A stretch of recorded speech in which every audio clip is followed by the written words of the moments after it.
everyone, perkenalkan nama saya Maitria Yin Tamara dengan NPM 221100318. Pada video kali ini saya akan mempresentasikan tentang perkembangan kognitif. Apa sih kognitif itu? Kognitif atau sering disebut juga dengan kognisi mempunyai pengertian yang sangat luas mengenai berpikir dan mengamati. Ada yang mengartikan bahwa kognitif adalah tingkah laku yang mengakibatkan seseorang memperoleh pengetahuan dan yang dibutuhkan untuk menggunakan pengetahuan. Kognitif juga dipandang sebagai suatu konsep yang luas dan eksklusif yang mengacu pada kegiatan mental yang terlibat dalam pengalaman, perolehan, organisasi, dan penggunaan pengetahuan. Konsep utama yang tergolong di bawah istilah kognisi mencakup mendeteksi, menafsirkan, merangkum data, mengingat informasi, mengevaluasi gagasan, menyimpulkan data, dan menghasilkan strategi serta berfantasi. Jadi dapat disimpulkan, kognisi juga dipandang sebagai suatu kemampuan yang mencakup segala bentuk aspek pengenalan, kesadaran, dan pengertian yang bersifat mental yang terjadi pada setiap diri individu yang digunakan dalam interaksinya antara kemampuan potensial dan lingkungan, seperti dalam aktivitas mengamati, menafsirkan, memperkirakan, mengingat, menilai, dan lain-lain. Yang kedua yaitu aktivitas kognitif. Aktivitas kognitif terbagi menjadi dua.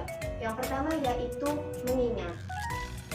Mengingat merupakan aktivitas kognitif ketika seseorang menyadari bahwa pengetahuan berasal dari kesan-kesan yang diperolehnya di masa lampau. Bentuk mengingat yaitu menjelaskan kembali peristiwa atau kejadian yang diperolehnya selama masa belajar. Yang kedua yaitu berpikir. Pada saat berpikir, anak-anak dihadapkan pada objek-objek yang telah diwakili dengan kesadaran.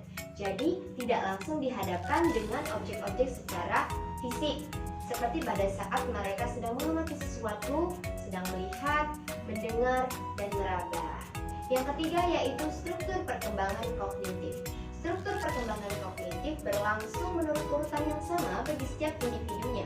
Artinya, setiap individu akan melewati atau melalui tahapan-tahapan tersebut, sekalipun kecepatan tahapan-tahapan yang dilalui secara relatif dan ditentukan oleh banyak faktor, seperti kematangan psikis, struktur syaraf, dan lamanya pengalaman yang telah dilalui dalam masa perkembangan tersebut. Mekanisme utama yang memungkinkan anak maju dari tahap pemfungsian satu ke tahap pemfungsian lainnya menurut Piaget yang pertama yaitu asimilasi. Asimilasi merupakan proses di mana stimulus baru dari lingkungan diintegrasikan ke skema yang telah ada. Yang kedua yaitu akomodasi. Akomodasi merupakan proses yang terjadi apabila berhadapan dengan stimulus baru. Yang ketiga yaitu equilibrium. Equilibrium menghasilkan perubahan atau perkembangan kognitif atau struktur kognitif. Yang keempat yaitu tahap perkembangan kognitif. Tahap perkembangan kognitif terbagi menjadi 4. Yang pertama yaitu tahap sensorimotorik dari usia 0 sampai 2 tahun. Mulai pada masa bayi ketika ia menggunakan penginderaaannya dan aktivitas motoriknya dalam mengenal lingkungan. Pada masa ini bayi masih terikat kepada orang lain bahkan tak berdaya. Akan tetapi semua alat penginderaannya sudah berfungsi. Yang kedua yaitu tahap praoperasional dari usia 2 sampai 7 tahun. Dikatakan praoperasional karena pada masa ini anak-anak belum memahami pengertian praoperasional.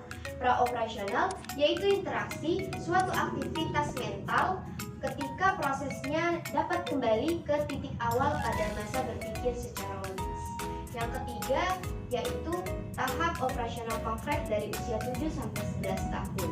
Pada tahap operasional konkret dapat digambarkan dengan perubahan terjadinya positif ciri-ciri negatif ke tahap operasional konkret. Ketika kita berpikir secara egosentrik pada tahap operasional konkret menjadi berkurang, ditandai dengan desentrasi yang benar. Keempat, yaitu tahap operasional formal dari usia 11 sampai 16 tahun.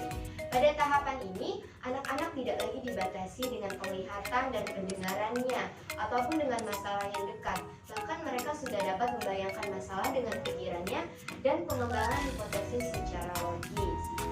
Baik, itu saja presentasi dari saya. Kurang lebihnya saya mohon maaf. Saya akhiri. Wassalamualaikum.